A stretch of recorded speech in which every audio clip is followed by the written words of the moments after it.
Selamat siang. Welcome to the latest news from Bali in Indonesia. This is August 14th, 2022, and my name is Bruce. And what is the weather like today? Well, this is not a perfectly beautiful day.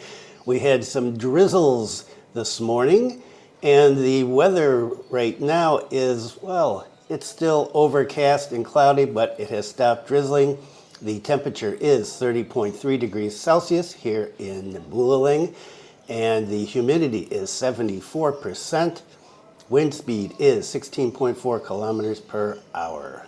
I said that I was going to do 3 videos a week, and I'm back doing 3 videos a week, but instead of Monday, I'm doing it on Sunday today. Why? Because there is a change in the SE and domestic travel regulations, and so I'm putting that out right now in case you are here and planning to travel domestically.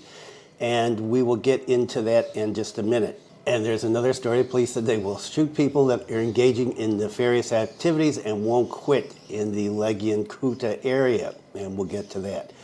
So let's get into this right away. First, let's take a look at the numbers. And remember, the numbers are only indicative of if things are going up and down from cases being reported. The really important thing right now is the positivity rate. I'll talk about that in a minute.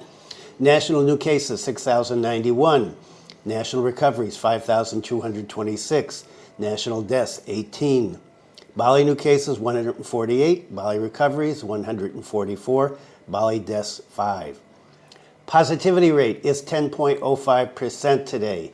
And that is mentioned in the next story, and it is one of the reasons for the change in domestic travel regulations. And so let's get right into that. PPDN 6 to 17-year-olds does not need testing as long as 2 doses have been vaccinated. I'm not going to go through what the story says here about all the requirements. I'm going to just read them off of the SE, the circular.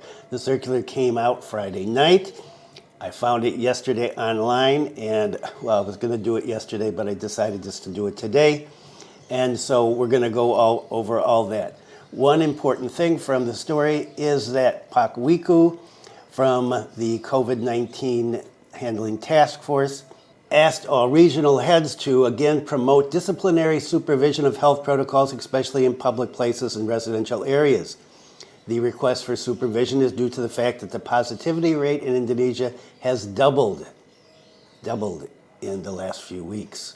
Pak Wiku said, "We remind you again, vaccination is not a drug that makes us immune from transmission."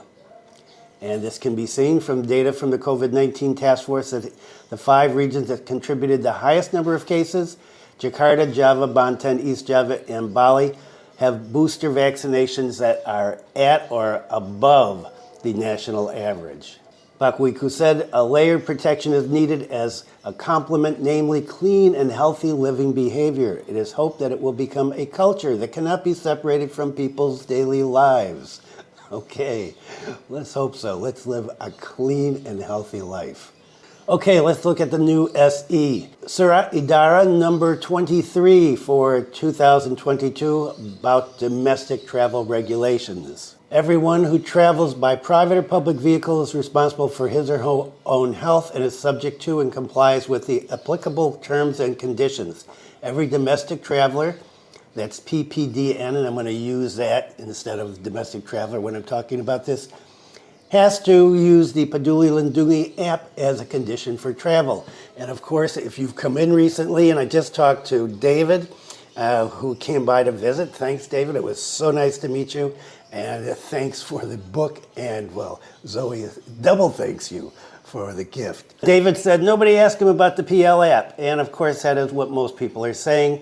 But the government is insisting that you have to have it. So if you are planning on traveling and you don't have it, you better get it. Just have it, even if it doesn't work. If you've got it on your phone in case somebody asks, it will avoid any unnecessary hassles later along down the line. PPDN, aged 18 and over, by means of air, sea, land transportation using public or private vehicles, crossings, intercity trains to and from regions throughout Indonesia, have to follow these provisions. PPDN who have received the 3rd dose of vaccine, the booster, are not required to show a negative result of the RT-PCR test or a rapid antigen test. So you got the booster, you don't have to show anything, you're good. Well, you have to show that you've got the booster. PPDN who have received the second dose of vaccine or the first dose must show a negative result of the PCR test whose sample is taken within 3 times 24 hours of departure. And so it is no longer the RAT test, the rapid antigen test. You have to do a PCR test. This is a big change. And I know it's going to make people unhappy, but that's the government. That's their way to protect people. They're concerned about this doubling in the positivity rate. And so you are going to have to show a PCR test if you are not fully vaxxed. That is, if you don't have the 3. If you have 3 shots, you don't have to show anything except that you've got the shots. If you've got 2 or 1 shot, you are going to have a PCR test within 3 times 24 hours if you want to travel from island to island. PPDN with special health conditions or comorbid diseases that cause travelers to be unable to receive vaccinations are exempt from the vaccination requirements, but must show a negative result of the PCR test whose sample was taken within 3 times 24 hours of departure. Additionally, they need to have a letter from a government hospital stating that the person concerned has not or cannot take the COVID-19 vaccination. PPDN under 18 years of age by means of air, sea, land transportation using public or private vehicles, crossings, and intercity trains to and from regions throughout Indonesia, the following provisions apply. PPDN aged 6 to 17 years who have received the second dose are not required to show a negative result of the RT-PCR test or the rapid antigen test. So let me say that again. 6 to 17 years old, if you've had a second dose, you don't have to show a test. PPDN aged 6 to 17 who have received the first dose must show a negative result of rapid antigen tests whose sample is taken within 1 times 24 hours or the negative result of a PCR test whose sample is taken 3 times 24 hours. PPDN aged 6 to 17 who've come from overseas travel and have not received vaccinations are excluded from the obligation to show a vaccination card and must show a negative result of the rapid antigen test 1 times 24 hours or a PCR test 3 times 24 hours. So if you've got a kid in the 6 to 17 range and they're coming in, they don't have to show any card, but they do have to have a rapid antigen test or a PCR test. PPDN, age 6 to 17, with special health conditions or comorbid diseases that prevent travelers from receiving vaccinations are exempt from vaccination requirements, but must show a negative rapid antigen test 1 times 24 hours or the PCR test 3 times 24 hours before departure, and requirement includes having the doctor's letter from a hospital saying that you have a comorbid disease or a situation where you cannot take a vaccination. PPDNs under the age of 6 are exempt from vaccination requirements and are not required to show negative results of the rapid antigen test or the PCR test, but they have to travel with a companion who has met the provisions for vaccination and COVID-19 examination and applies strict health protocols. And here's an exclusion. If you are out in an area, what they call pioneer transportation modes, including border areas, 3T areas, and limited shipping, and you cannot take their PCR test because it's not available, you're excluded. And if you're just traveling around the island, no problem. Okay, you don't have to. When did this take effect? It took effect on the 11th, so it's a couple of days ago. I don't know if anybody has run into this situation where you've been required to do this. If you've run into a situation where you're going to get on a plane or on a ferry or a fast boat, you should be asked for the results of the PCR test. If you're not vaccinated with the booster, leave a comment and let us know what's happening. If you have been or if you haven't been. Right, this started on the 11th, so has this been socialized to everybody? I don't know. I would not be surprised if it hasn't been. And so this is in effect until when? Until further notice. Will this affect international travel? No. This is domestic travel, and this is for locals and foreigners. Will there be a change in the international travel requirements? At this point, no, but it's quite possible. We just have to wait and see. If you've got questions or comments about this, give them to me. Remember to be respectful. I don't want to hear anything trashing the Indonesian government because those will just get deleted because I don't want to get in trouble. Okay, next story. This is interesting. Assertive. Police will shoot reckless snatchers in Kuta and Legian. Wow. Now, if you follow this channel before or you've been here for a long time, you know that the police are quite good shots because they're quite skilled at shooting people in the leg trying to escape. And so when it says we will shoot people, I'm assuming they mean they're going to shoot them in the leg, not shoot them dead. The rampant robbery that took place in the Legian Kuta areas recently has made residents angry. Previously, a number of residents dispersed illegal motorcycle taxis that were hanging around inexplicably along the Jalan Kuta and Legian because some of them are suspected of being perpetrators of robbery. Okay, one of the problems with Indonesia is vigilante violence. It's good when the local community steps in to stop a crime, but sometimes it goes way past the line. Denpasar police have promised to take firm steps. The robbers who are still determined to act in the area will be shot. This was conveyed by Denpasar Police Chief Kombes Pol Bambang Yugo Pamungkas during a patrol held in Kuta and Legian on Thursday. He said, "From tonight onwards, we will prioritize the security of Kuta.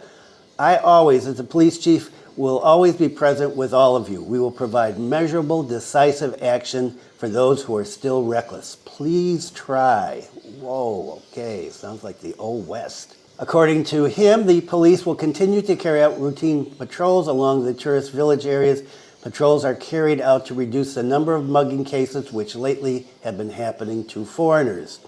In addition, patrols are also carried out to provide a sense of security for tourists. Moreover, in the near future, and this may be even more important, the G20 meetings will be held in Bali. He said this activity prioritizes preemptive and preventive actions, providing advice and approaches, one of which is dialogical patrols carried out by personnel in official uniforms or not. So you may have some undercover cops out doing some things. And so, if you're down in the Kuta or Legian area, you might feel a little safer. If you've seen patrols out wandering around, leave a comment, please, and let us know. It's good to hear that there's going to be patrols out. Haven't heard anything about Canggu, so any folks here from Canggu, I know I make fun of Canggu a lot, but anybody from Canggu or Ubud, Lovina, any of the tourist areas, are you seeing increased police presence, or not just the police, but pacalang, village security? Are you seeing people out wandering around the streets, maybe meeting and greeting, saying hi to tourists, making sure that the bad guys are not doing their business?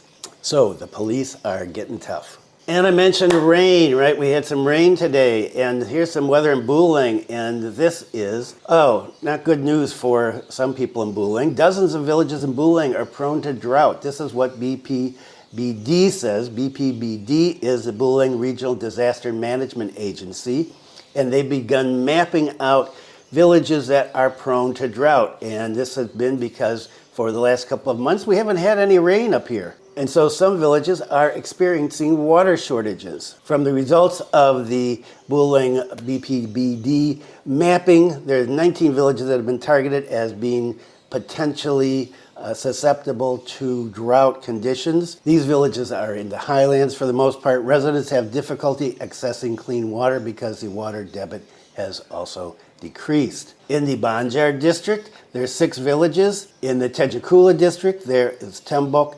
Sambiringteng, Pachung, Penuktukan, and Madanan. In the Kubu Adan subdistrict, there's evidence of drought there as well. And some other villages, Sawan, Palapuan, Busungbiu, Salat, Pangkung Paruk village, and Banyupo. Oh, Banyupo. I stayed in Banyupo for a couple of days a long time ago. I like that area. That's out there to the west of here. The head of BPBD, Buleleng, Putu Aryada Pribadi, said that mapping began a month ago. He said, we're preparing mitigation measures, so if the water supply starts to run low, we will immediately deploy tanker trucks to the locations. He said that he's coordinated with the Denpasar Meteorology, Climatology, and Geophysics Agency, BMKG. From the weather forecast, the dry season is going to last through October. The peak of the dry season is predicted to fall in September. And so, if you're coming here, you should see some good weather for the next couple of months. But not good news for villages that may be going dry. Buleleng residents in drought-prone villages are advised to use water wisely. Residents are advised to start thinking about building a household water reservoir so that clean water reserves can be used during the peak of the dry season. And we have to have a bule behaving badly. We've got one, and this one doesn't make much sense to me. Bringing cannabis liquid, American teacher arrested at Ngurah airport. So the perpetrator, American teacher, came in from KL last Tuesday, and upon x-raying the baggage, they found something kind of iffy, and so they did a check, opened it up, there was a camera case, opened up the camera case, and there was a vial with some liquid in it. The brand was Stizzy, and it was a yellowish liquid. The liquid was then sent and given a test, and it turned out that it was liquid marijuana. The total weight of the evidence was 35 grams gross or 3.81 grams net. So not a lot, but enough to give him a hard time. When he was questioned about this, the American teacher said he didn't know marijuana was prohibited for consumption. He claimed he's only going to use it by himself here. So this is just a warning for those of you who are traveling around, particularly in Thailand, and you're coming in here and you've got some liquid marijuana or some weeds, or it's in some food or whatever. You can't bring it into Indonesia. And I would think that if you're going to travel, you would check on the drug laws first, and so this guy didn't. For his actions, he's violated the provisions of the law of the Republic of Indonesia, number 35 of the 2009, concerning narcotics, namely Article 113, paragraph 1, with the threat of imprisonment for a minimum of 5 years, maximum of 15 years, and a fine of at least 1 billion rupees minimum and 10 billion rupees maximum. So be careful when you come in. Okay, there's a lot more stuff, but I'm making this real short today. I'm doing a cooking video soon, so if you want to see the cooking videos are going to be up on Monday now on my wife's channel, and you can find a link right here to it. Thanks again for all the comments, and I appreciate all the updates on what's happening in Australia when you go there, and in terms of sanitation and cleanliness, and what's happening here when you come in. When I was talking to David today, said it took him 53 minutes, took his wife 46 minutes to come in. And so I guess there were 5 planes coming in. So it seems like things are speeding up at the airport. And you can, of course, use a quick service if you want to pay. But remember, that customs may be the thing that slows you down. Thanks for viewing. Be kind to someone today. Stay safe. And I will see you again on Wednesday, unless a new SE comes out before then.